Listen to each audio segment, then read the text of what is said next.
Gather round, dads, it's time for a tale. Hand me a book and a warm pint of ale. Let's discuss writing and the literary gods with Dan Roberts on the Dad Lit Pod. Welcome to this, the 61st episode of the Dadlit Pod, and the last Dadlit Pod episode of 2025.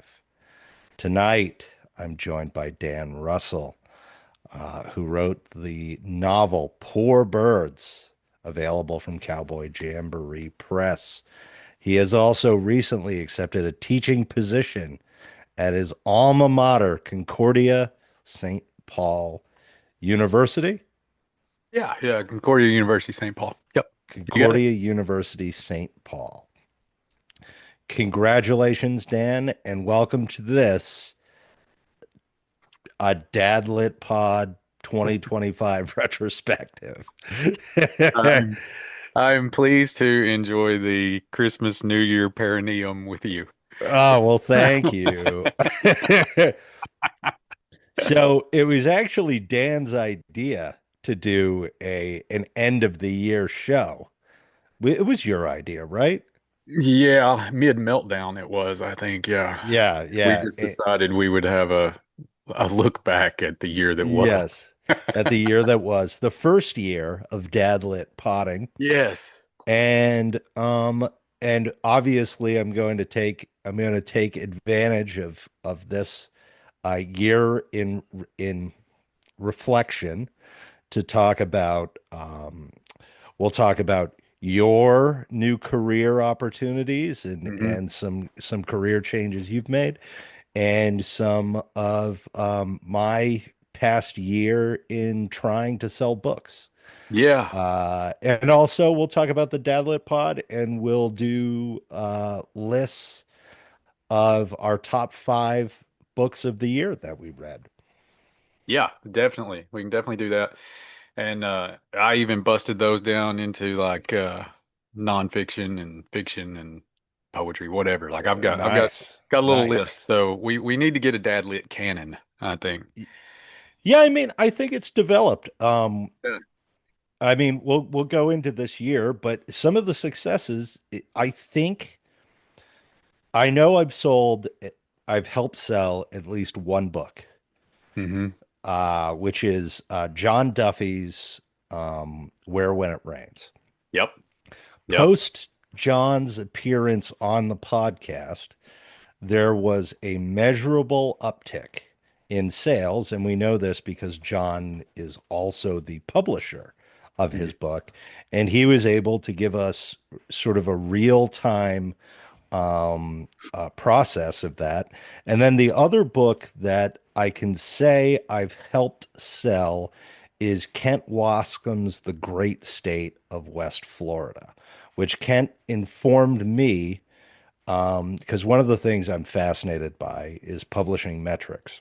hmm He informed me that his book popped on Southern Lit on Amazon higher than it had ever been following his appearance on the Dadlit Pod. Really. So there's a dad lit bump. There is a Dadlit bump. Yeah. I don't know. I'm not sure exactly how many books have been hmm sold, but I can state that in these two instances where I've communicated with the authors about the bump, they have informed me that there has been a marked uptick Yeah. associated with the Dadlit Pod, which just delights me. I mean, if I could hear that in every case, Yeah. um, it would make me so happy. We Uh, had on my old podcast, which you have usurped in a way that is just amazingly better. Uh, the very first season, I think everybody that was on there published a book. So mhm. there was this weird pod bump there where if you were on, you published something in the next year. And it even carried over into season two as well. Oh, that's terrific. Yeah, I mean it's really wild, like the people you meet and what they've done and where they go. But it's neat that you have somebody that went traditional publishing and then you've got self-publishing too, and they both found there was a bump because the self-publishing guys can see that Yes. bump a little quicker than Oh, the immediately. traditional guys Yeah, can. yeah. 'Cause I couldn't tell you what any of my sales are, honestly, unless I email and say, "Hey, how many books have I sold?" But because you get like quarterly reports or Yeah. whatever. So that's awesome because that's one thing that you do the Lord's work there because a lot of the times you can't it's hard to market, you know, Yes. especially on small presses and stuff like it's hard to market. So any of the outside help you can get is a huge thing. And there's not a lot of Well, outlets for that. So yeah. yeah. I mean, I think the listenership of the Dadlit pod, which is primarily consists of people that I've met on Twitter, uh, Hmm. this is, Yeah. is the bulk of the listenership of the Dadlit pod. They all are interested in the craft of writing. They're Hmm. interested in the universe of literature. And in addition to that, they do like to buy and read books. Yeah. And so while I think about what I need to do, I think my big push next year with the Dadlit Pod, my big next year Dadlit Pod goal is to expand the realm of dad literati to include enthusiastic readers as well as the sort of Twitter writing dad lit community. And I don't know how I'm going to do it yet. Hmm. I feel like if um, I have some very interesting authors lined up already for next year. Hmm. I think a big part of it is going to consist of engaging with and bringing on authors who have platforms on Blue Sky as well as Hmm. Twitter, and who are a little more established as Yeah. authors than the independent community. This Yeah. is not to say that I will ever stop interviewing the independent community because, as we know, the dad writers are all there. Yeah. There are lots of dad writers in the independent community. I think it's just going to aim high and aim to get dad lit authors that are along the full metric scale. And for example, I had a great interview with Clay McLeod Chapman, Hmm. who is a sort of a I'm not he's not a mid-list author now. He's a very well-selling genre author and particularly in horror. And that was terrific. And I'd love to get more of those guys on. I'm going to try and get Ronald Malfi. I'm going to try and get Josh Mallerman. And I've even branched out. I have reached out to Christina Delcor, who wrote the book Femlandia, Hmm. which is, for those who are uninitiated, Femlandia is a dystopian novel about a world without dads and without men. And so I'm reading it as not a work of anti-dad lit, but a work exploring the importance of dads, because as Christina Hmm. has pointed out to me, she is very pro dad lit and very pro dad. And so really, really looking forward to getting her on. And those are just some of the exciting guests we've got coming up. But you have had some exciting things, Dan. You are now teaching creative writing. Hmm. Yeah. So I was lucky enough to get a position at my alma mater there at Concordia University, St. Paul, in the MFA program, Hmm. which was, some people go get an MFA to learn how to write and get an inside track to publishing and the ins and outs of how it all works. And that wasn't really the reason that I did. I always wanted to teach the craft of it. And Hmm. yeah, I mean, and we had this discussion, I think the first time I was on here, getting any kind of academic job right now is now on Oh impossible. yeah, few and far between. But the opportunity did arise, and Adam was really, really nice about it. He just sent me an email and he said, hey man, I know that's kind of been on your radar. We're gonna have a spot come open. Would you like it? And I was like, yeah, I mean, I would love to have the opportunity to do that. And everything kind of fell into place. And um, taught my first semester this fall, and it went really well. I taught a class on dialogue, which is I really feel like that's something that I do well, and I think it's a lot of it's one of the things that can make or break a book. Hmm. Especially if you can tell a great story, but if the dialogue's bad, nobody's going to read it. Hmm. And that's what I tell all my students. I mean, it doesn't matter if you're writing about robots or if you're writing about farmers, the dialogue has to ring true or you're going to lose the reader. So we focused on that, and I had a good group. It was a small group this time, but they did really well. I think they're going to make some really good art going forward. I read some really good stuff this year. So, yeah, yeah, it was a lot, going from student to professor. And yeah, it wasn't something that I was unfamiliar with. Like in my history grad program, of course, I did a TA in that too, but Hmm. um, that's a little more concrete. Like when you're teaching history, you've got stuff there, and people can read these things and they go, "Oh, well, that's historical fact. There it is." There's books on this and there's books on this. But when you're trying to teach somebody the craft of writing, it's it's almost magic. Like What that's what was? I was trying to explain it to him. I'm like, there's a magic that you have to create that you have to make someone believe a lie. And Hmm. the way that you do it is going to make or break you as a writer. And if I can't tell you how to write. I don't know that I can even teach you how to write, but I can show you these tricks that work. And if you apply these tricks, then hopefully you can create something that people love and enjoy and becomes dad lit or grit lit or fantasy lit or whatever you want it to be. Hmm. It will be the best it can be. So I mean, I've enjoyed it. Concordia is a good school, and they did me very well. And in my time there, every professor I had there was really really good. I've met some great writers in the process, and hopefully, going forward, we continue to draw in talented folks that continue to contribute stuff to the literary world. So we will see. We will see. Yeah. What was your favorite exercise in teaching dialogue? So I always assign them. Well, there's a couple things.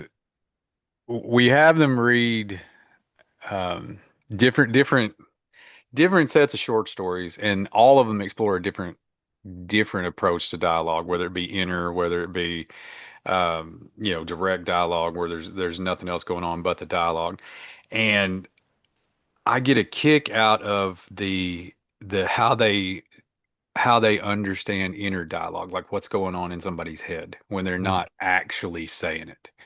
And it's interesting to see what they understand about a story and how they all understand it differently. And the one that always gets them is Murakami's A Poor Ant story. And I don't know if you've read that. It's No. basically it's basically a metaphor or an analogy for the way I teach it of the germ of a novel, right? Or the Hmm. germ of a story. The story is basically about this inner dialogue within himself about he wants to write a story about a poor ant and he Hmm. doesn't know why. And he feels her on his shoulders and he feels it in his life and he can't shake this. And the students always get caught up on the idea of the poor ant and not what it actually stands for. And once you explain to them the beauty of it, that this is something that a writer does, like you can be driving down the road. I wrote a short story once called Flower Beds, and I just saw an old man standing. He was the only person in a cemetery, and he was looking at a grave. And I thought, I Hmm. wonder what he could be thinking about. you know, and that didn't leave me for like 3 or 4 days. And it was almost like I think I've spoke about before, exorcism writing, like you have to get that story out. Hmm. And I just kind of explained to him that's kind of what the poor ant is. Like, it's not that he has a poor ant that he's thinking about and he's got to take care of, or she's this burden, but he's talking to himself about this because there is this thing inside of him that he has to get out. And in this case, it's the poor ant. There's that, and then I always play this trick on them that I will let them well, it's not going to be a trick now because I'm going to tell you. Uh, in the workshops, if we have an odd number of people, which we did last semester, I always workshop a story.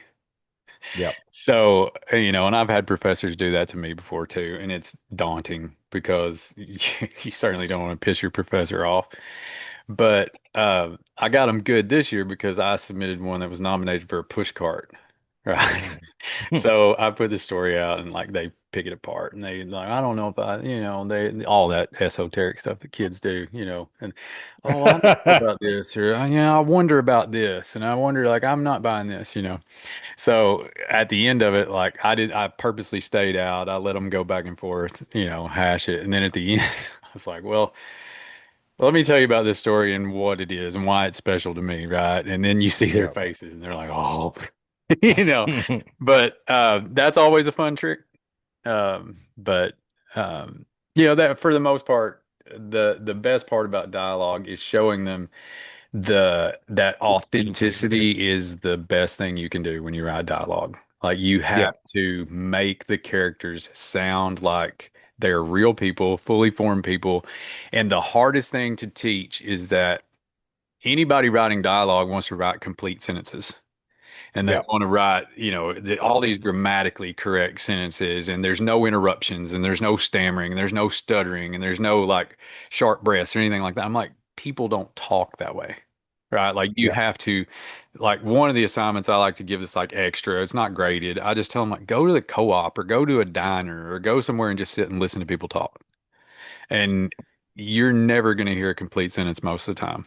Most sentences are 4, 5, 6 words, 10 max usually. And I said, you have to learn to do the most with the least and have the greatest effect. So that's really the kicker for me is to just get them to listen to people and then try to recreate that on a page. I mean, I struggle with science fiction writers. Like I had a guy this last semester who was writing a science fiction thing, and that's harder to do with that than Yep. it is with realism or even fantasy. Because high fantasy, it's hard. It's kind of like science fiction too, but uh, there's still an art to that. And even though if you're an alien or if you're a knight, you're still not, you're still going to talk, and it's Yep. not going to be polished and it's not going to be beautiful. It has to feel authentic. And that's the trick. And I mean, Hmm. that's a little mini lesson for the people that are listening to us now. I mean, it's just your dialogue has to be authentic or you're going to lose your readers. Yeah, I think the best book for dialogue I read this year was Slough House by what's his name? That's what I was going to The, say. What's his name? yeah, Yeah. yeah. Let me look it The up. slow horse, the slow horses guy. Slow Horses Yeah. guy. Yeah. Yes. Uh I can never remember his name. yes, Slow Horses author Mick Herron. Meg Heron. So Mick Herron, from like a dialogue standpoint, ultimately, I think he benefits from the fact that he writes stories based in London, Hmm. where the colloquial range of British people who are all speaking English is so astonishingly wide. Yes. And where the way you speak and the sort of not just the structure of it, but also the euphemisms, Hmm. the every element of it says something about you as a person within British Hmm. society, Hmm. and it's very class centric, and not necessarily race centric, as I would Yeah. say, is the United States experience or ethnic in the Hmm. U.S. experience, but rather incredibly class centric, sort of structured dialogue. And I have to say, it blows me away. It's really spectacular. I'm glad you said that because I'm having this thing now in my life where, and I'm sure you've noticed it. There's a thing going on now where we're developing this standard internet accent. Yeah, And I think it really kicked in with COVID, where everybody was online learning and everybody was online all the time. yeah. Hashtag totes. Yeah, totes, right? Yeah. And there's a thing, and not picking on women, but it seems to be more prevalent with women, where they're Yep. developing this thing where they're very much lilting upward at the end of all their sentences. Hmm. And I think that comes from like creator voice. Oh, And okay. I'm really trying to reclaim my accent, Hmm. or I don't want to lose dialect in any way because I think there's something beautiful there. Um, and I think there's words that I don't want to die, you Yeah. know. And I, it's scary because when you start to lose that, and this is getting back to what you said about Mick Herron, when you start to lose that, you start to lose the character of a region and a Hmm. character of a place. And what you were saying, and I'm not great at accents, but the thing is, um, London's got that very, thing like, Yeah. and then you go up north and it's very down, it's here, and Yeah. it's all these people talking in different places even in their body, not just different places on a map. Like Hmm. these accents and these dialects come from different parts of the body. And I don't want I don't want regional dialects in America to die out because of that, because there's nothing quainter and there's nothing more romantic to me than watching a British film and knowing somebody's from the East End of London as compared to the West End of London, or from the country, or they're from, Sunderland, or they're Geordie from Newcastle, or they've got Yeah. that really weird Hagrid-esque accent from the West Country. I mean, they all in a lot of places we're talking about less than 100 miles. People talk completely different. Yeah. From Liverpool to Manchester is not really that far, but the difference between Mank and Scouse is unbelievable. Like Hmm. the Scouse might as well be Liverpool, might as well be another planet. Hmm. Um, so I, that's something that I've kind of set myself in the new year, is to just talk like my papa talked, or Hmm. and even the people you've had on your show, you can kind of like, you've had a lot of Texas guys on here, A lot of Texas guys. which, Yep. which is, it's cool, I guess. The Texas people will get that joke, Well, we but we we get a um, lot of mid-Atlantic people yeah, because obviously I'm in Virginia, but I have a yeah, Maine accent. yeah, It just doesn't show through anymore because I've been away for so long. But yeah, of course, my daughter, who's born here in Virginia, uses wicked. She talks yeah. about things that are wicked good. Oh, they're wicked high. They're wicked hot. Yeah, This is wicked hot, Dad. yeah. You are. And yeah, Uh, and I don't really do that. There are a few instances where I do it. But she's a little Virginia Belle, yeah. and so to that extent, neither my wife or I have really retained Hmm. that sort of New England accent for all the time we've been down here. It's funny, the Texas guys, the Arkansas and the Texas accent's close. I mean, it is pretty close. And Yep. depending on where you are in Arkansas too, I think the further you get into the Delta, you get more of that Mississippi long O, like I Yep. want a Diet Coke, and Hmm. things like that. But um, and then Northwest Arkansas is losing that. That's kind of the thing. Like there, nobody's from there. They all come in to work for Yeah. Walmart or Tyson, and that for years and years has been the most rural and most isolated portion of this state that sounds almost like North Carolina or Appalachia. Yep. And they're having a real identity crisis up there as to, Hmm. what it means to be an Arkansan and what it means to live in that portion, which culturally is so vastly different, from Hmm. anywhere else around here because I mean, hell, you drive, 35, 40 minutes west and you're in Kansas, Yep. or you're maybe not 40 miles, but you know what I mean. You're in Missouri, you're in Kansas, you're in Oklahoma. And Oklahoma's got the same accent as Arkansas and Texas, I think, but there are little ticks that are a little Hmm. different. But uh and that goes back to what we talked about last time we talked. Like if you write a story about that place, it needs to sound like those people, Yeah. and you kind of have to be immersed in that to pick up all the little nuances of the Well, way people talk. I think you just I found I just let them take over. Hmm. You know what I mean? I just You have to. envision having a conversation with them Hmm. and just like letting them take over. And I like to I love Valley Girls in LA, like LA chic because they're so fun. There's an Yeah. irreverence about it, Hmm. and they just say whatever's on their mind. And they're kind of that creator accent. Yeah, That's kind of making a comeback. The Valley Girl is almost the Instagram creator. yeah, That same lilt and the same thing they're trying to get across. And yeah. I don't know. It's weird. Um, I don't want a monoculture. Um, and I don't want sameness. Like I think there's beauty in the weird and the unique, and Hmm. like, the more diverse something is, the better. I think the more consumable it is. I don't want to read about the same crap in every book, and I think that's one of the thing. Okay, let me couch this in a way where it doesn't sound like what I'm about to say is going to label it as crap because I don't mean crap to all the listeners of what my next analogy is going to be. He just doesn't want derivative. Correct. I don't want Yes. derivative. And here's the thing. The Dad Lit Pod exists, I believe, and I'm glad that it exists Hmm. because one, man, I would say this is a high number, but I looked at all the year-end list on other stuff. 90% of the consumable literature in the United States right now is for and marketed to women.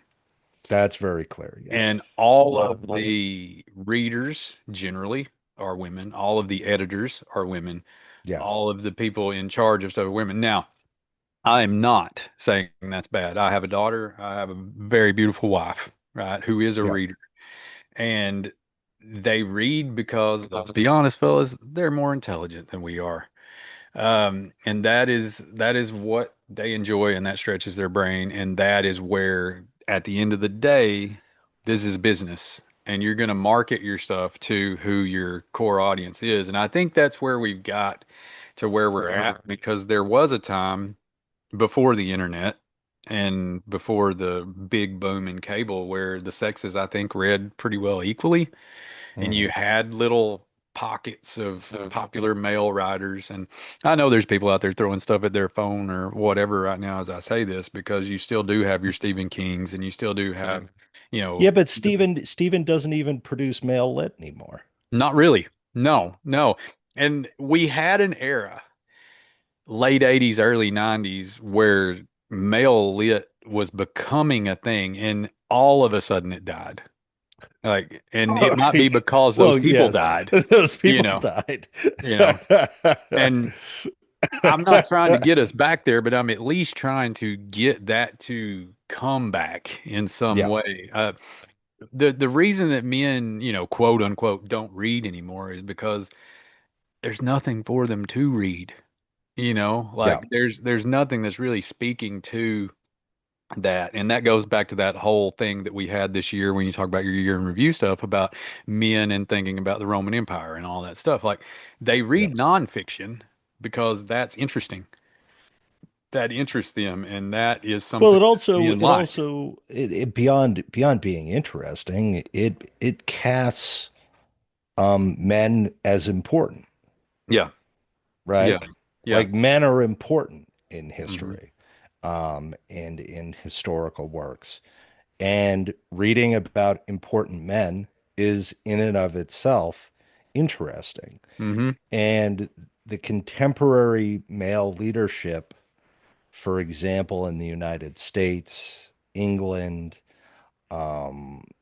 in the English speaking world, are um, very publicly ob subject to constant scrutiny, constant observation, um, constant, constantly being torn down, right? Hmm. And in a lot of ways, I think that makes them less interesting.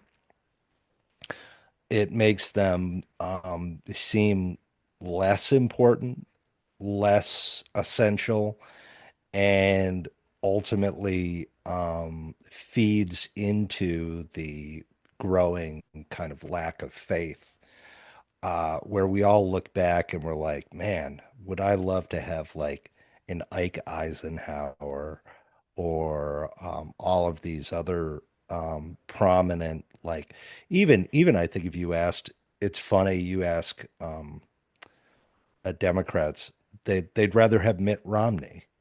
And to Mm. a certain extent, everyone hated Mitt Romney. Like Yeah. everyone hates Mitt Romney. Yeah. Even the Republicans hated him. Even the Republicans hate Mitt Romney.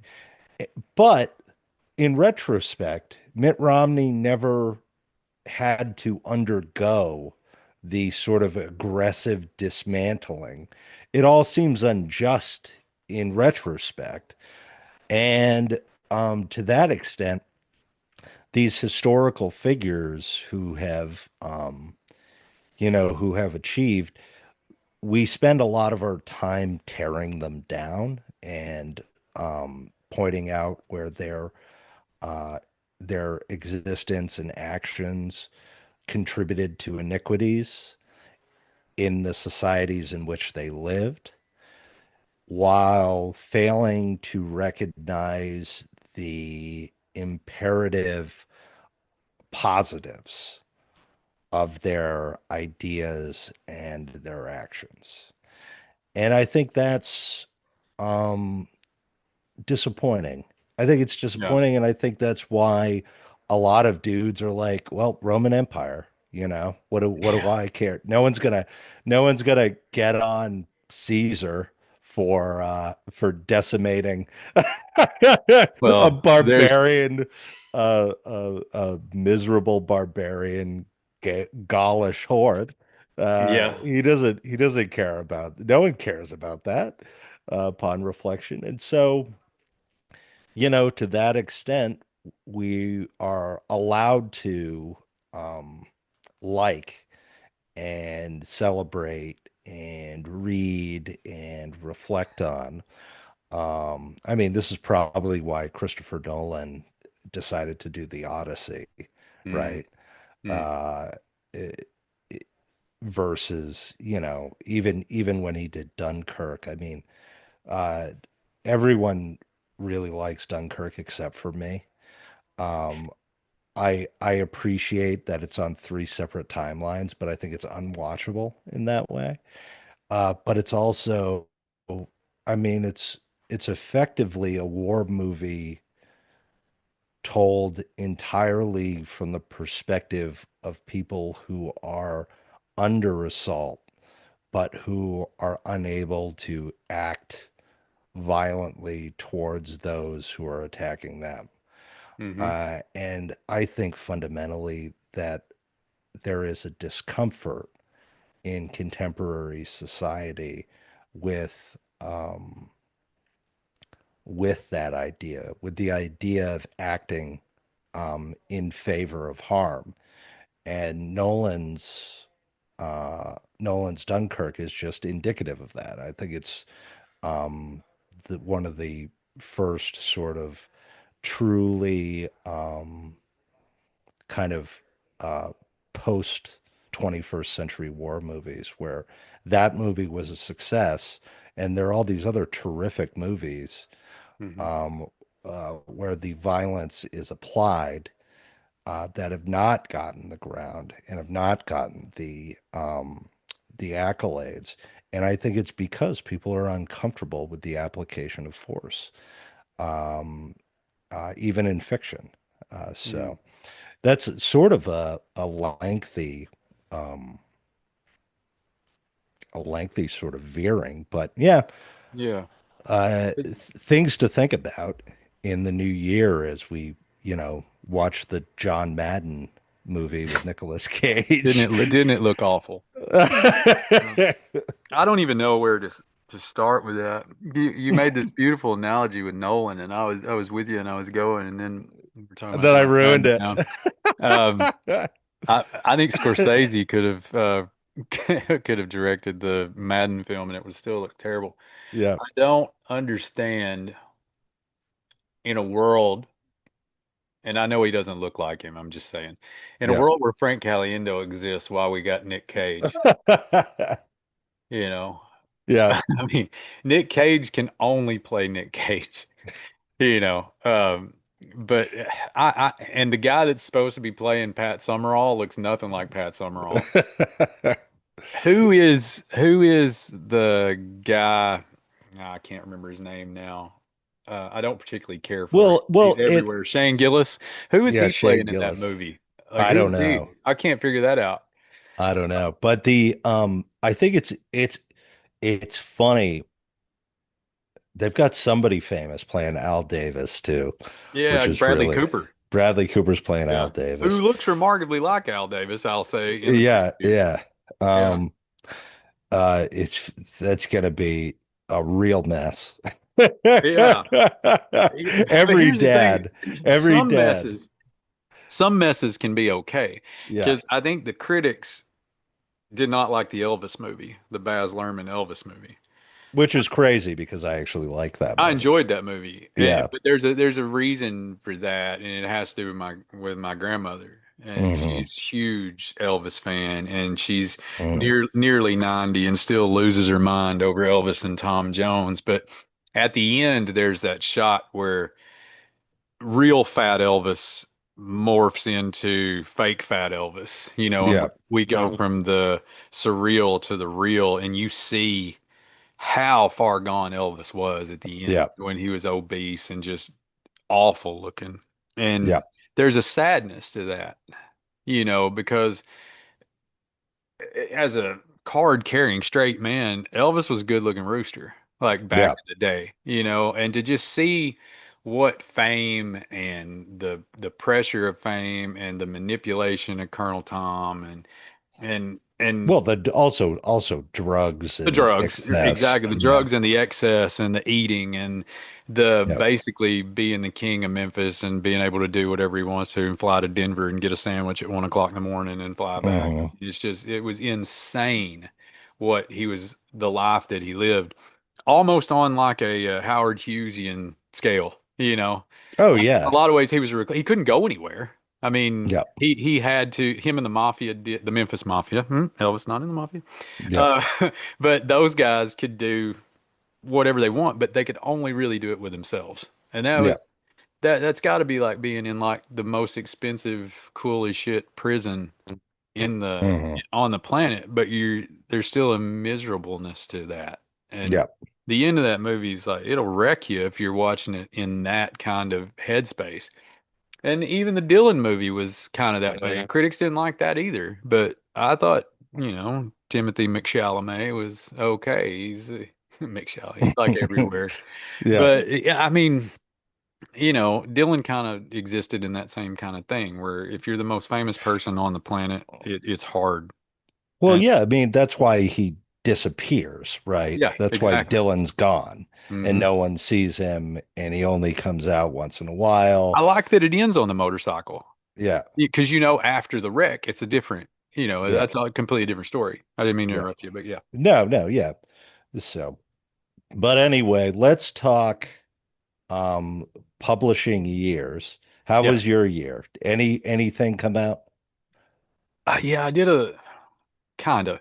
I did a collection of short stories, and I have a weird relationship with my short stories because I wrote all of my short stories before my novels were published.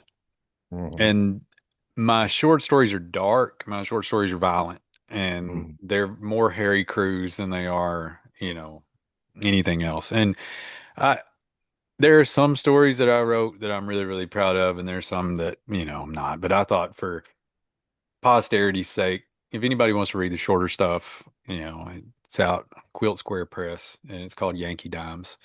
Hmm. It's real short. I didn't write a lot of short stories. I think it's 80 pages. Um, but there are some in there that I'm really proud of, and there are some that, they're just middling. And I thought I debated a lot, kicking it back and forth, like, is this something that I want out there? And then I thought, well, I need people, kind of like we were talking with the Elvis movie. You need to see the growth of a Hmm. writer. And most writers, before they write a novel, there's a collection that comes out, and you can see where they came from. And it's there. And then now, um, I've kind of fallen out of in love with the short story. So I've been writing more poems. So I got a collection of poems that's almost ready to go Hmm. that I hope get out there because dad lit wise, we don't have a poet right now, really. No. And I think that's an area that's like vastly untapped for the dad literati. Hmm. So when I found it really hard to sit down and just write short stories. So I've written a lot of poems. I've got a really good friend at Ouachita Baptist University, Johnny Wink, and he's an English professor there, and I send him stuff. And if he says it's good, then I feel it's pretty good, you know. Yeah. So I've vetted those kind of that way. And then I said all that to say I didn't really publish any short stories for 2025. Early in the year, Cowboy Jamboree did a anthology, Texas Wind, and I had a story I'm really proud of in that called Transcendental Blues. But I've mainly been working on a novel set here where I'm from. It's called Forget Me Not. It's about an unsolved murder. It's not creative nonfiction, not like the names have been changed to protect the innocent, you know. And then midway through that, like I had another novel creep in my head, and I've been kind of pecking at that in the downtime. And it's more of Hmm. a academic novel, not a dark academia, more along the lines of like a campus novel. Yep. And yeah, that's kind of where I'm at. I'm about, to get to my preferred word count on Forget Me Not. I need about 30,000 more words. I'm probably three-quarters of the way done, and then we'll be good. No, not three-quarters. My math's wrong. I suck at math. We're about 20,000 words short, and we'll be there. Uh, but yeah, that's what we got going. So Hmm. I'm working. I'm WIP. Well, that's good. Well, this year I started out with an agent. Hmm. That agent didn't do anything, Yeah, and I had to fire said agent. Well, she fired herself, technically. they usually do. I reached out to her and I said, we need to talk. Um, after she missed a submission window Mm. for one of my novels, and she came back and she said, "Yeah, that's okay. I know I failed." Easy and breakup. and it made the breakup very easy. Mm. Of course, at that time, I'd started submitting. I wrote a thriller Hmm. called Mr. Bullet's School for the Stocked, Yes. which is about a woman who is set upon by a stalker and then finds a weird note on her door, an advertisement for Mr. Bullet's School for the Stocked, lessons in flipping the script and taking control. And so I wrote this book for my wife. Based on uh, it is based on my family's actual experience with a stalker, and I'm very proud of it. Uh, it is kind of dad lit, but ultimately was written for a woman. I wrote it for my wife, Hmm. and I was able to get another agent for that book specifically. But I've been on submission since August and turned down. Yeah. So, What kind of feedback are you getting? Like, what are your, um, what are your dear Johns? that it's actually Just not all right over the for us. place. Yeah, it's just not right for us. It's a lot of that. It's all Hmm. from Big Five presses, so Hmm. it's all the the issues seem to be um and I'm hoping to sell it because I'd love to get an editor on to the Yeah. pod to talk to them about the book and about, areas because I approach all this from a learning perspective, Yeah. right? Like I could independently publish this if I wanted Hmm. to. I could independently publish all of my books if Hmm. I felt like it. Hmm. But what I want to do is to write something to sell it. Yeah. I want the underlying experience of engaging with the professional community, the professional publishing community, to Yeah. learn all of the steps, to learn all of the tricks, to learn the expectations, to familiarize myself with like audience needs. These are all just things that I think are so essential to writing terrific stuff and to writing stories that speak to people and are received by people and that people find really engaging and really exciting. So I think this last round of submission, there are like four editors who have the book. We're gonna, me and the agent are gonna sit down of, on the other end of the new year, talk about other presses Hmm. to possibly sell to. Like I said, my goal is to take it as far as I can. Yeah. To learn and to produce an excellent product. So I'm excited in that regard. On the other I think hand, what'd you say? no. Oh, You finish that. yeah, And then, yeah. yeah. I have had some close turndowns. Hmm. Uh, the email that comes once the period is over, where like you're getting the email now because it was close, sort of Hmm. thing, Yeah. on a number of my other books. And so to that extent, I'm proud of that. But my goal is to like share it with the Dad Literati, to produce a good product, to get this sort of engagement. And this is obviously not to cast aspersions on people who publish indie books. It's just that Hmm. I don't come from an MFA background. My real goal is to produce like great stuff and to learn how to produce great stuff. Yeah. And so to that extent, getting another agent was really exciting. Um, she's very enthusiastic about the book. She loves the themes of the book. She loves the characters. A lot of the feedback from the editors are that the book is everything I want it to be, which is smart, has an interesting hook, has a propulsive uh, literary quality to the writing. The writing is propulsive. Hmm. And if there are any challenges, it seems to be that the we get to about the second act and there's sort of a drop off, Mm. which I've been debating about and thinking about for a while. And it's funny because once you've submitted all this stuff and you get this feedback, it's really meaningful and it really helps you Hmm. to construct the projects that you're working on right now. Yeah. You Yeah. know what I mean? Like once you've Yeah. had this feedback and The forest for the trees moment. yeah, where Yeah. you say like maybe I should have structured that a little differently. Hmm. Maybe I should have stayed in like a sort of a dark tone.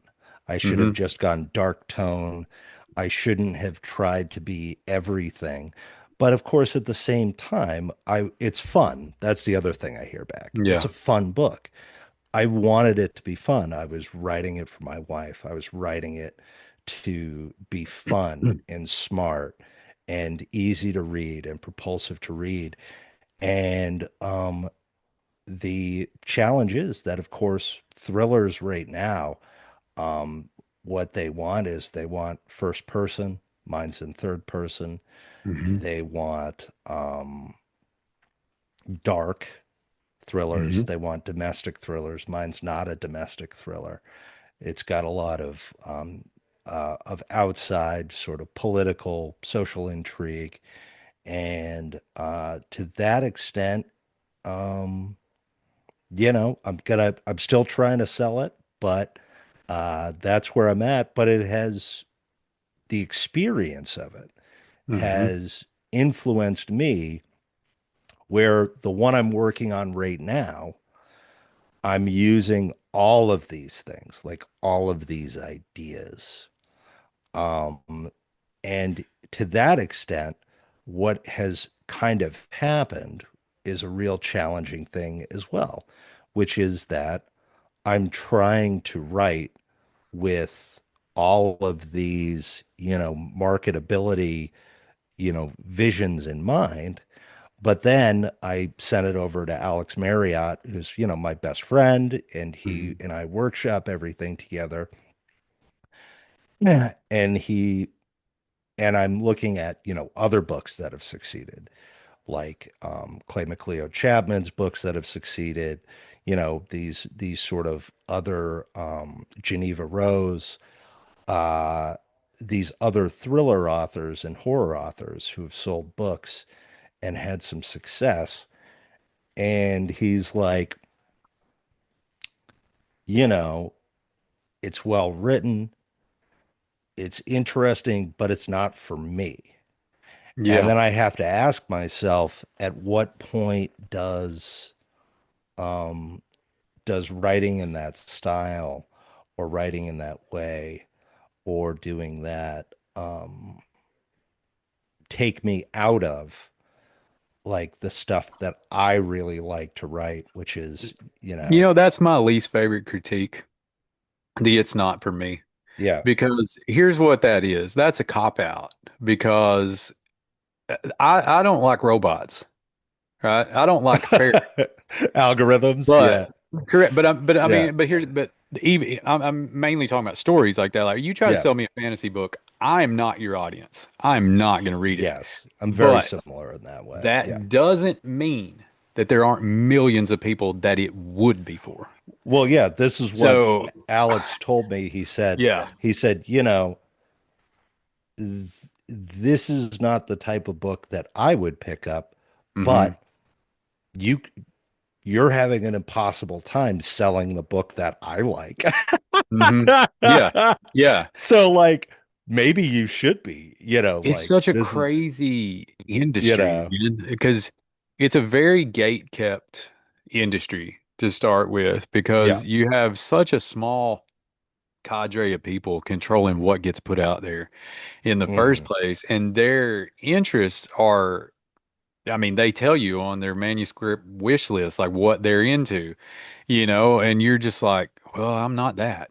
And I'm not that, you know, and you're just like, God, am I ever going to get out there? So, on one hand, with all you just said, I applaud you for that Yeah. because there is a earning your stripes part to that, to Yes. understand, okay, I'm going to try to get an agent. Check, you did that. I'm Yep. going to try to get a book deal. You're working on that. I'm going to run this through editors. I'm going to run this through second readers, and there's all of that. And I think, and this is no casting no aspersions on the self-publishing lot of folks because I'm going to give them big ups here in just a second. Yeah. I think everybody needs to go through that because Oh yeah. there are some things, since this is a dad lit pod, there are some things that your dad will always tell you. He's like, well, you don't know what you don't know, Yep. and there are some things that you don't know that you don't know, and especially from the teaching side of it, a lot of the things are craft stuff that you just there's a blindness that comes to this to where you've read this thing 100 times and you could recite it like Dylan Thomas did poetry, and you don't see the mistakes. Or you Yes. can read it and I can hand it to my wife and she'll find a mistake on page one. Yep. Like there's just things that you don't catch. And a lot of the guys that have self-published that I know, they'll put something out and they'll get the galleys back and they'll find a mistake and they'll be like, "Oh, how did I miss that?" Well, you're no different than anybody else.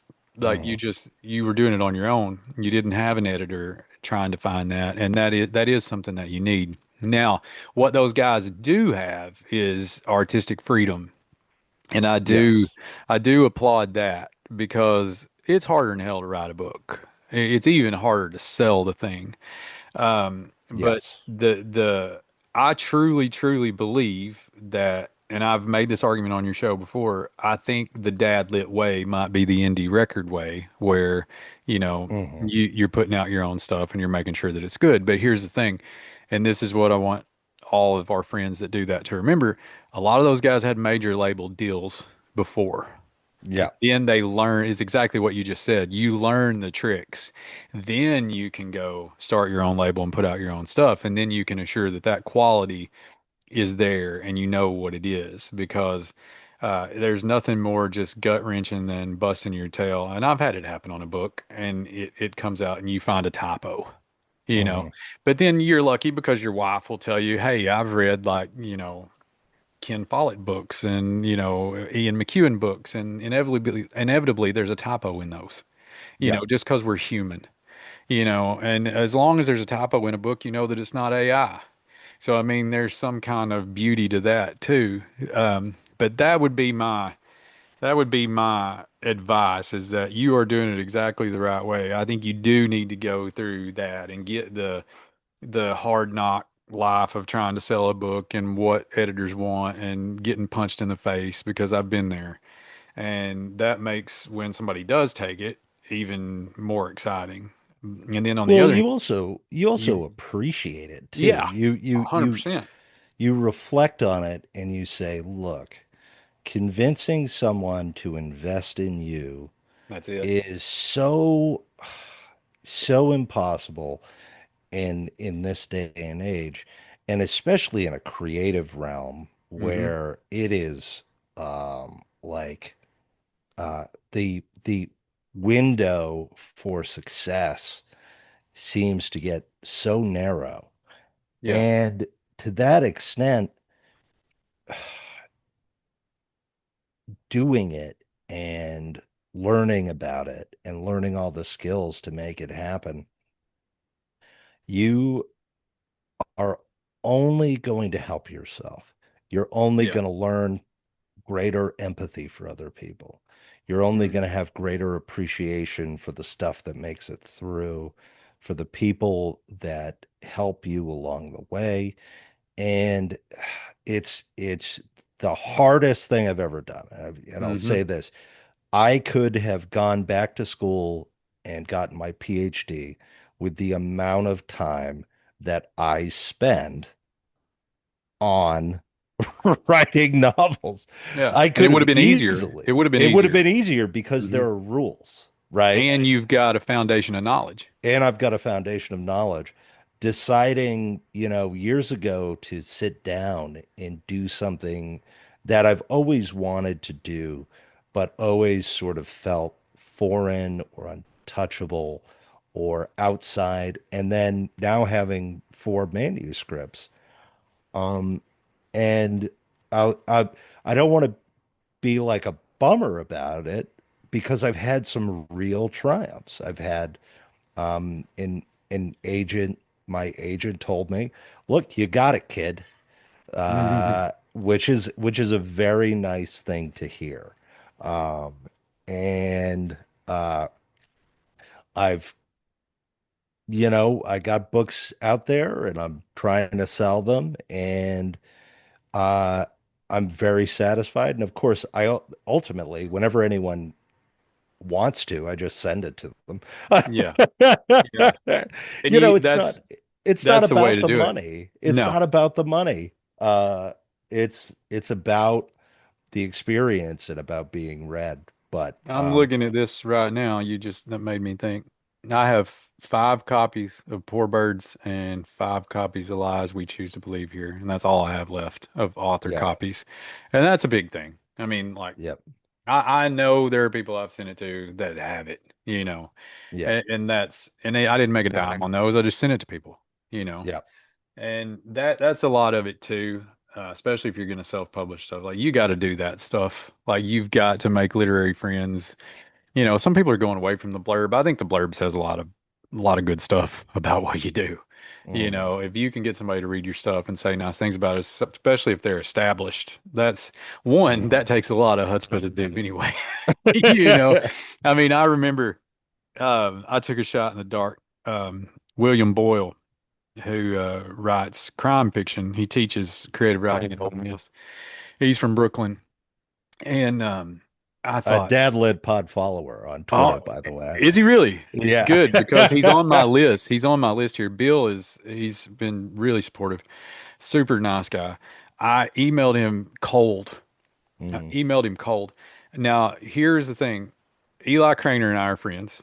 And Oh, you're friends with uh, Eli Craner. yeah, and I think Eli'd do your show, actually. I I'd really love do. to get him on. Yeah, I'd love to get I'll him hook you on. up. Yeah. I'll email him and tell him. And then I have a cousin that did his MFA at Ole Yeah. Miss. So a couple things there. So I thought I'm not completely cold, but I don't want to go into this thing and say, "Hey, you taught Greg. Do you know?" Mhm. I wasn't going to do that. So I just emailed him. I'm like, hey, Mister Boyle, you know.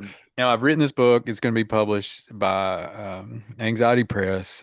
Here's the synopsis. Like I really love what you do. It would mean a lot if you'd consider blurbing it.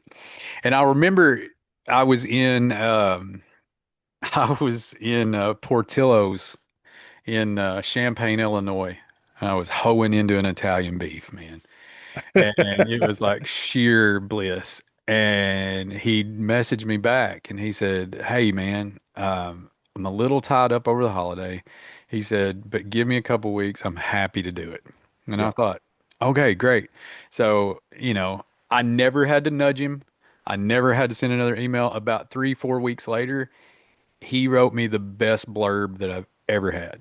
Well, that's And lovely. you're just like, and here's the thing, it wasn't just words, and it might have been, but when I retweeted that, like I put it out there, I said, "Hey, sometimes you take a swing and you hit a home run, like this meant a lot." And I posted the blurb, and he replied to that of happy to do it. It was a great book, Hmm. So if you take swings, you might get that home run. Like in my MFA, we had to interview a working writer, and I was like, "Oh God." But then I took the same approach. I'm like, I'm going to shoot for Ron Rash, because I know he works at a university. I know I can get his email. So I emailed him, and Ron was the sweetest man ever. He's like, "No, I'm not going to do it over email, but here's my phone number."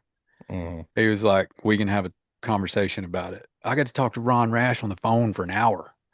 And it was like the most amazing thing ever. So if you're scared of the blurb, or if somebody's telling you you don't need a blurb, you might not to sell the book. But Yeah, but why not get it? what you need with that blurb is you're going to meet some really cool people, and you might meet Hmm. your heroes, and they might be amazing people, which is what happened with Bill and what happened with Ron. So it's just, I think it's something that everybody needs to go through. I mean, Yeah. I've been lucky enough to blurb some books, and it's an honor to be asked. And the worst thing you can do is just say, "Hey, this one's not for me. I wish you the best with it." But you can still, even if you didn't like the book, you can still write a good blurb for it. Hmm. Like you can comment on the craft, and that's some things that I think we need to do more of. In the dad lit world, and I think we're trying to do that over at Grit Quarterly. We're reviewing books now, more Oh, so than great. taking stories, because I don't think we have a craft outlet really anymore. Like critique is not as strong as it has been. Hank Jost and I talked about that not too long. Well, it's been about a year ago, but we can't be afraid to say something doesn't work. Hmm. And I think there's a big thing and we're really starting to see it in education now. We're starting to deal with the generation where everybody got a trophy and nobody got a spanking. Yeah. And I'm not advocating for child abuse, but I am from the South and I caught some belts in my day. Okay. So, I mean, hey, the Texas guys will know, right? I mean, Yes. it's and it wasn't in a brutal way, but I mean, I got that butt whipped if I got out of Mm, line. And what we're seeing is people are afraid to critique. And hmm when they do critique, they're mean. Yeah. And that's not what I'm talking about. I think if a book doesn't work, you are 100% entitled to say this book doesn't work and here's why. But Yeah. you can't go on there and say this book sucks or this book is Yeah. not for me or this writer's a hack. That's not how it works. Even, I mean, we talk about King on here all the time, but even he's got some shit books, that were Yes. not loved by critics. And you lump that, like you go with it. And he knows that. He'll say, like, I said it about myself earlier. I don't think Yankee Dimes is my strongest book. I think there's some weak work in there, but it is Portrait of an Artist as a Young Man, right? Like it's me hmm growing into, a writer. And I think you have to hear that to understand if you're growing or not. You don't want to be stagnant. There's nothing worse than a band doing the same shit over and over and over. There's no growth there. hmm That's Zach Bryan music. hmm And if you're a Zach Bryan fan, I'm glad you like the chords G, C, and D and B minor. Um, Those are but my favorites. it's certainly not Radiohead. Like there's it's just one of those things that I think there has to be, and you have to learn to take that. And that all that said comes back to what you were talking about. Like you're doing it the right way because you're going to take those lumps and you're going to get critiqued and your work's going to get better for Yeah. it. So, I um, mean, that's like this is why AI is stupid, mhm. right? What do you learn Well, it's from AI? permissible for two things. I'm going to go on a limb here. AI will do two things that I think is permissible. I think you can put it in there and say check spelling. Yeah. Well, Okay. that's fine. I Yes. don't have any problem with check my spelling and check my grammar. I don't have any hmm problem with that. Okay. I don't have any problem with I have a germ of an idea. Can you help me create an outline? Okay. hmm I don't really have any problem with that. What I have a problem with is if you are sitting down and saying, write a 10,000 word short story on John, who's lost his wife and he's dealing with a midlife crisis. And he has a daughter that lives here and she has a dog named Spot and she's closeted and her boyfriend doesn't know and all this stuff. And it like writes you that story. Yeah. That's not art. That's you creating something that's not even, you didn't even really create anything. You just gave a set of parameters and had a computer do all the work. And I wonder, how do you talk like you and I are talking right now about the process behind that? Where's the romance What there behind is that? no Well, there Dan, is I no sat down process. one day and I got in front of the computer and man, I bled on that son of a bitch for about 30 seconds when I was putting that in there and it gave me the most beautiful story. You didn't do anything. Like Yeah. I just, you can't use it for creativity. Like I just don't believe that you can. I think there Mhm. needs to be a human element to AI. And we got some parameters from the university president the other day about putting stuff in the syllabus about telling the students exactly what is, allowable in your class and what you will accept. And that I really thought about it and I thought, look, if a kid can't spell, I mean, one, if you're in an MFA, you ought to be able to spell anyway. If Mhm. you're in a grad program, you ought to be able to construct a sentence. But I understand some people need that. Scott Fitzgerald, notoriously not a great speller. Mhm. Maxwell Perkins, like his editor, was notoriously not a great speller. And it's just if you can clean that up that way, it goes a long way toward getting an agent. It goes a long way toward getting an editor because your stuff needs to be polished. But you can't put it in there and say things like, create this because that like if you want to put in like I've used the word uh I don't know, give me a word. I've used the word regular 17 times in this book so far. Can you give me another word for regular? There's nothing wrong with that. That's using it like a Yeah, it's just a thesaurus. thesaurus. Yeah, Yeah. but you can't just, say write this like William Faulkner. Yeah, like I just it's yeah, I worry about that. I worry you and I have had long conversations about dead internet theory, Yes. and I'm convinced that's where we are. And I'm No, also we're definitely there. and We're I'm definitely also there. convinced that we might not be there with jobs and maybe in this querying process. Because here's the funny thing. I have a friend that works for Walmart, and they're training them to train their AI. They want them to use it X amount of time during a day Yeah. to help them with their corporate AI. So, but when you apply for a job there, it will detect if you've used AI. But guess what detects if you've used AI? AI. AI. Yep. So it's all dead. Like you're not conversing with a human anywhere.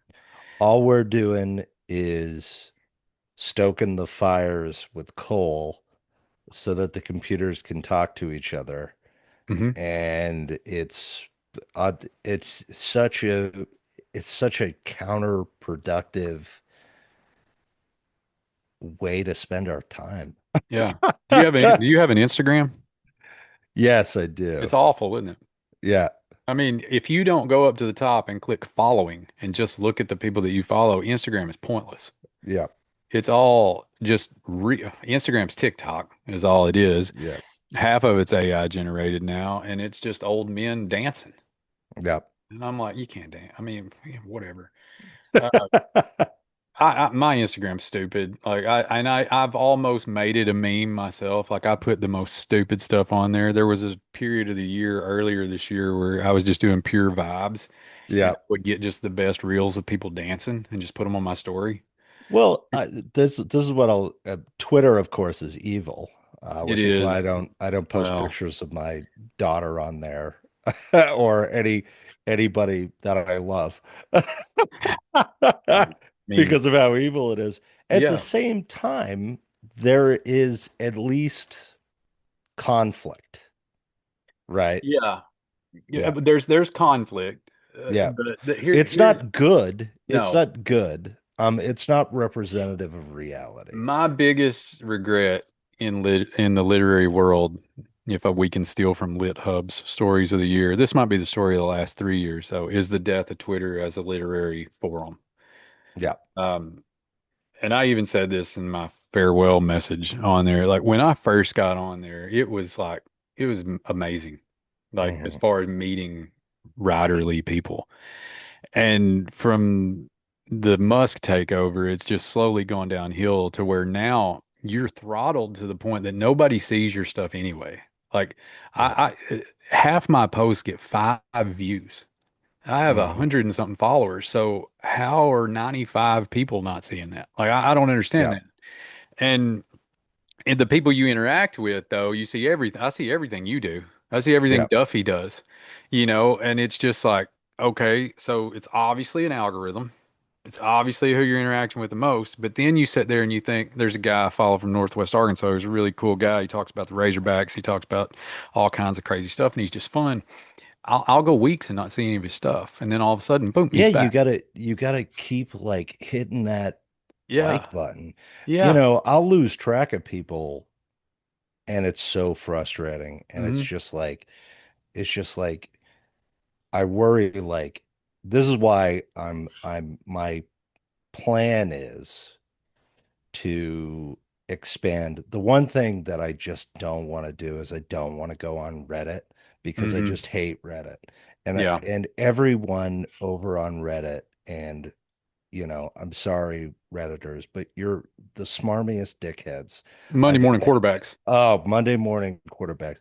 The Yeah, biggest, smarmiest dickheads on the yeah. face of the earth are on Reddit. And it's insufferable. And I just can't do it.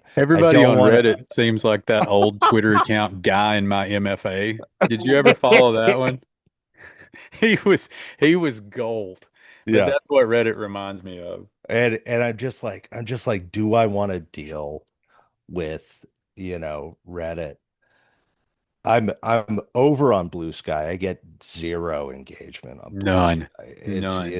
There's nothing going on. I love Casey Stegman. I think he's a brilliant writer. I think he's a good Yeah. dude. He's got books coming out two, three, I think now, Yeah, he maybe. disappeared. He was one of the Yeah, original people that I followed he on was. Twitter Now he's that, over on Blue Sky, but that's all my Blue Sky is just Casey because Casey uses it and he uses it like yeah, he used to use his Twitter, and that's yeah, all I see over there. yeah. Uh, I which is know. I gotta great because get I can keep up with him, you know. Uh, but it's just like anime girls over there, and I'm just like, this the dad lit blue sky experience is just not working right there, now. there needs to be something. And look, eh, here's the thing with Twitter. It, I had a moment 2 weeks ago. I was over it, and I think that was the last straw. And it came to my attention later that I misread the tweet that irritated me because I thought somebody was taking a gun to a light service instead of protecting themselves at one. And I was like, this can't be allowed on this site. And you were sweet enough to reach out. I think Duffy got in contact with me, and I was like, "That's okay." But I'm like, "It's just multiple things that I've reported. Yeah, It's not just this one thing, yeah, you know." And I don't like the aspect that I can just be scroll. The worst thing you can do on Twitter is click that magnifying glass. yeah. Because if you ever do that, you could have porn pop up. Like there's no telling what's going to It's pop up when you're brutal. going through there, and you're just like, "What did this used to be, and what is it now?" And like you said, I wasn't getting any interaction. I wasn't Yeah, getting any kind of, if you try to sell a book on there, it's completely throttled to where nobody sees it. And that's soul shattering for a beginning writer. And for yeah, people that have been at this a while, like I have on there, you're just like, what's the point of this? yeah. I Like mean, I've got your email. I've got Eli's email. I've got JD's email. Like, if I want to talk to people, I can talk to them. Like, I don't have to, like, most of the time on Twitter, I'm bitching about Arkansas basketball anyway. yeah, So it's not really me giving any kind of writerly insight to anything about what I'm doing. It's like, hey, here's a book. You might want to buy it.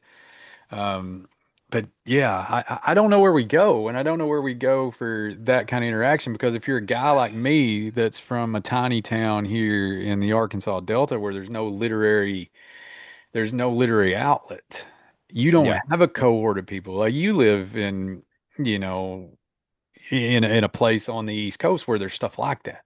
I don't live in North Oh Carolina where man. there's a literary culture. I don't live in Mississippi where there's square books. I can drive there in 2 hours, but it You d- sucks to not have people to talk to. well, obviously this is why I started the Dadlit Pod, right? Yeah. Is to Yeah. like create this space. Even then, like there is a literary culture here, but I don't know that I enjoy it Mm, because, you know, it's like I'm part of a couple of local groups, and I submitted, just some initial chapters to my work in progress. hmm And all I got was this one guy who just pumps out like um 60, basic, let's just call them basic bitch sci-fi books. Uh Pulp. yeah, pulp, but not Yeah. like fun pulp. Not the Brit pulp, Yeah, great pulp, not not like the common great people pulp. pulp. Yeah, not Right. common Yeah. people pulp. Not Jarvis Cocker. It's just it's sort of like, just normal derivative stuff. And he's like, you can't start out the book like this. You need to establish the protagonist. You need to show us a normal day in their life before you get into an inciting incident. And then you need to read Save the Cat. And then you need to do Save the Cat. And the everything in my soul, Mm, fundamentally understanding that this person does not know me. They very kindly read my work. hmm I have a literary agent who, has reviewed my stuff. I've read zillions at this point of contemporary books, you know, um, to say to him, look, I just want you to read the book, right? Yeah. I don't need I don't need you to be my dad on this.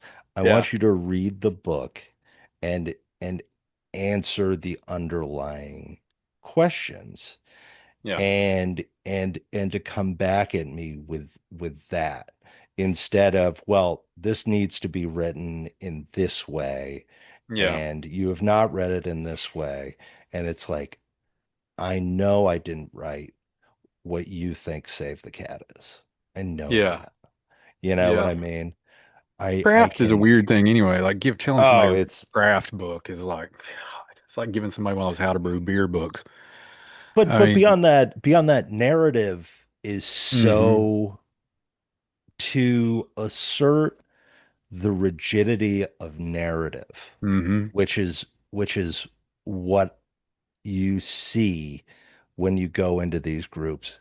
This very must be rigid um, narrative adherence. I bet he hates James Joyce. Well, I don't even know that he cares about James Joyce. You know what I mean? Like I don't know that he cares, but like if that's the literary community, if it's being dominated by that one voice who's saying like, no, but you're not writing it correctly. hmm And then hmm it's like I know what I'm writing, right? Yeah. I know what I'm doing here. Yeah. How do you know that I don't know? How do you, You know? like I know what I'm doing. hmm What I want from you is to read it and not to presume like this overarching, it must be this. hmm And I've had weird conversations when I'm in these literary groups that are like, they all think that, everything should be a YA trilogy. Yep.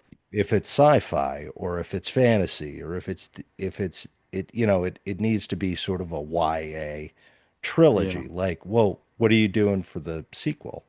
Yeah. I'm not My wife writing a won't read a sequel. series though. That's the Yeah, funny thing. If you tell my wife a book is a series, she will not read it on principle.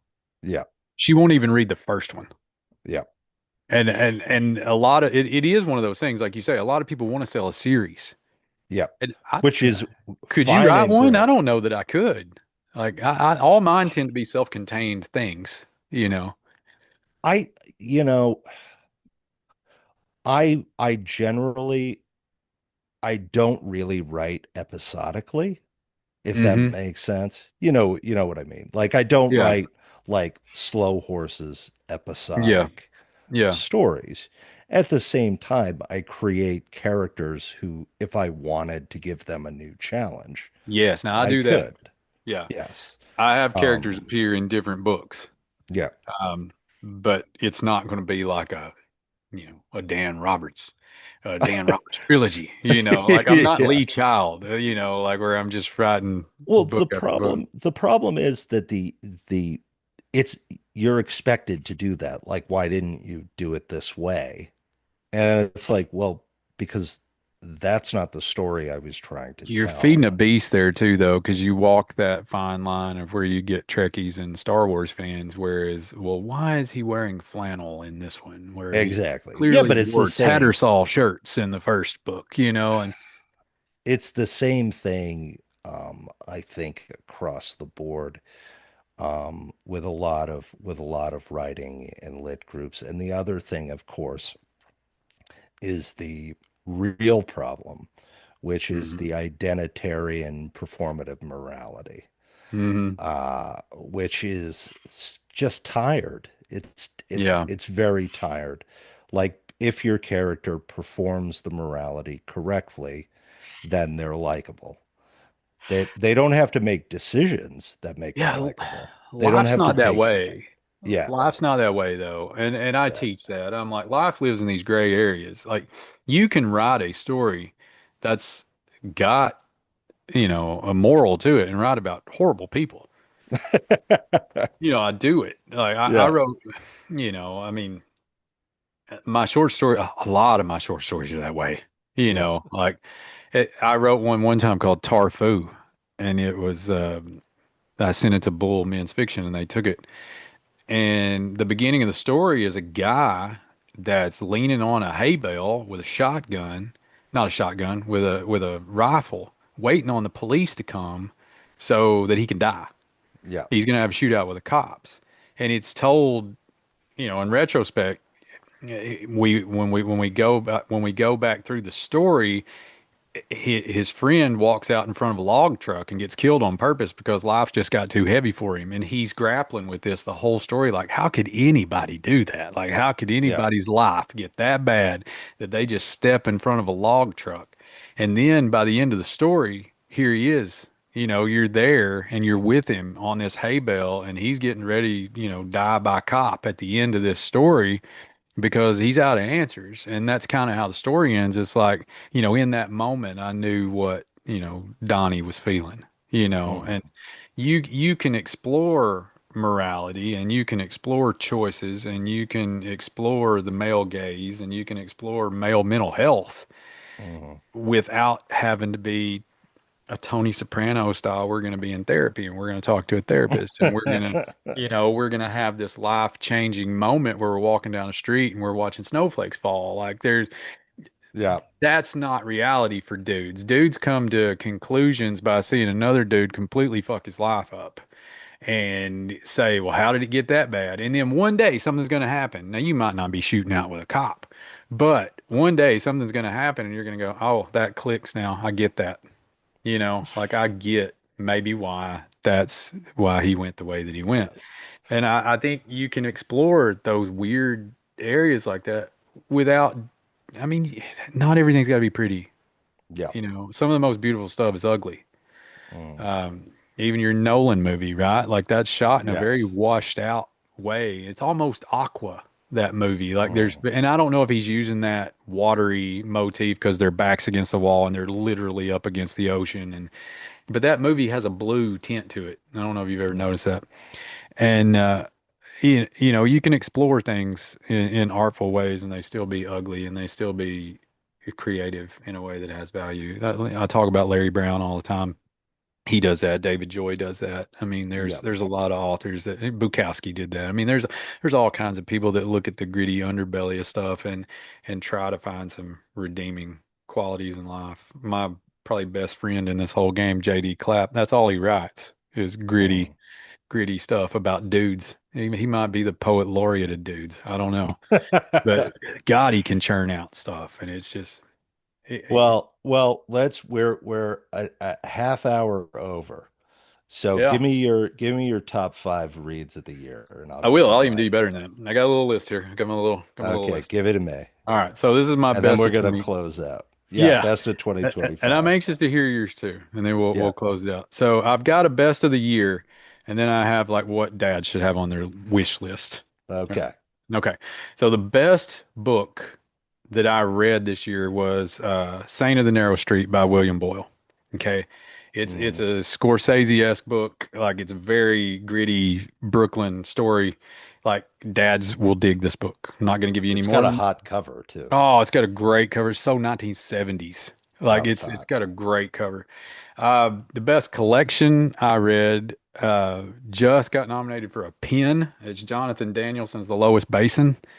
It's Arizona short stories. Jonathan is like he did his PhD on regionalism. All these stories about Arizona, they're all really, really great stories. It's been on a bunch of people's lists. I hope he wins the award. He would certainly deserve that. And then nonfiction, I read The Life and Poetry of Frank Stanford by James McWilliams. What a book. I had no idea who Frank Stanford was when I got the book. Turns out he was from Arkansas.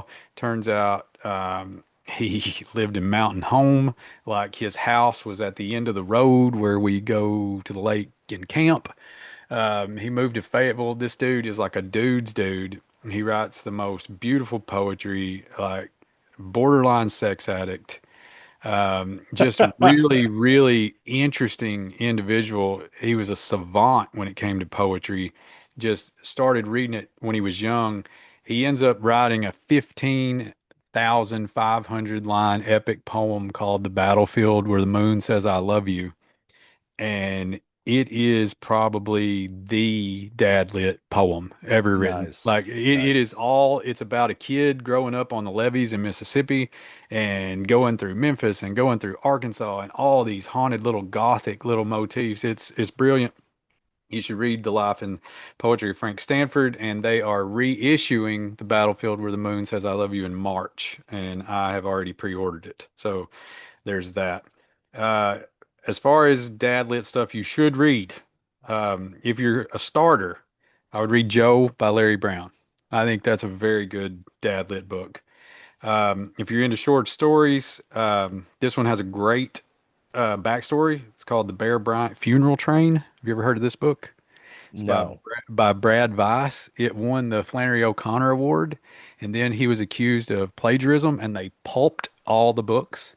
So it is come to find out he didn't plagiarize it. Like enough scholars have looked at this book and said, yeah, he borrowed some stuff, but these are unique and valuable stories. Like this book should be out there. You can find reprints of it on Amazon. I got one. It's really worth your time. Stoner by John Williams. I love that book. Some people hate that book. I love that book. I think it has a lot to do with being a man in it. Um, Tomato Red by Daniel Woodrell. If you want to learn how to write a paragraph, read the first paragraph of that book. God rest him. I love Daniel Woodrell. I hate that we lost him. Um, Short stories, Burning Bright by Ron Rash. That's Ron's best work. The Line That Held Us by David Joy. True North by Jim Harrison, I think needs to be anything by Jim Harrison should be in your dad lit canon. And then these last two are new ones. I did get the Jim Harrison biography, Devouring Time, that I'm going to start this week. I'm looking forward to reading that one. And the best book that I read last year is not coming out until 2026. Um, and it's coming out on Malarkey Press. It's by Joshua Trent Brown, and it is called The Walls Are Closing In on Us. And Oh, yes. it'll Joshua be Trent a Brown. it will be a big book. That book is an unbelievable book about it's kind of got a Donna Tartt thing where on the first page you know that the guy that you're reading about is going to die Yeah. and you know he's going to be dead and the whole book is this strange Greek style odyssey of how he came to be lying on the side of this creek, bleeding out and dying. It's a wonderful book by a wonderful guy. Um, JTB is a good dude, and that's a really great book. By far, best book I read last year, for sure. Aw- And it's not awesome. even out. It's not even out yet. So it's coming out in March. March is gonna be a big Hopefully, month. it's going to be a big month. So Yeah. I'm going to do my five best of the year. Yep. Starting with number five, The Great State of West Florida by Kent It's a Wascom. great book. Yeah. Number four, Where When It Rains by John Duffy. Hmm. Number three, Alice or the Wild Girl by Michael Robert Liska. Hmm. Number two, The Delegation by Avner Landis. And my favorite book of the year, Running Out of Road by Dan Friedman, which is a Ah, genre mystery book about a 90-year-old cop who goes to see the execution of a man he put away. And it is one of the tightest, most well-written genre books I think I've ever read, with just um astonishingly hilarious twists, and it's really, really a fantastic book, and it was such a pleasure to read. And yeah. I'm a big fan of Dan Friedman's. And then finally, I'd like to announce the Turley Award winner for this year for individuals who demonstrate the underlying elements and characteristics of Canadian author Craig Terlson goes to Craig Terlson, the Turley. And he will have been waiting this entire episode to find out that he officially won the Turley. I love it. I love it. But I anyway, forgot. I forgot one that we absolutely should have put on both our lists. I don't know if you read it or not. Did you? And it's a mainstream book, but it was absolutely a dad lit book. Did you read So Far Gone by Jess Walter? no, I didn't, but I'll have to read it. It's Yeah. about a dad whose daughter marries a right wing kook who's like run off and joined a Christian nationalist society, and he kidnaps his kids, and he goes like all Bruce Willis trying to go save his kid. But it's so absurd. Like it's so funny. Like it's a dad lit book if there ever was one. So that one's good. Turley's gonna love that. That'll be great. So anyway, Love this it. has been a year in Dadlit. Thank you so much, Dan, for coming on. Thank you. Go out and buy books by Dan Russell, and obviously always read The Gritlit. Uh, this is Dan Roberts signing off 2025. Our time together has come to an end. It's time to return to your wife, kids, and friends. It's time to pick up those books you forgot while you wait for the next Dad Lit Pod. As a special treat, Mike Nunneley is going to play a little blues riff, metal tune to end this year's Dadlit Pod extravaganza. So give it a listen and enjoy.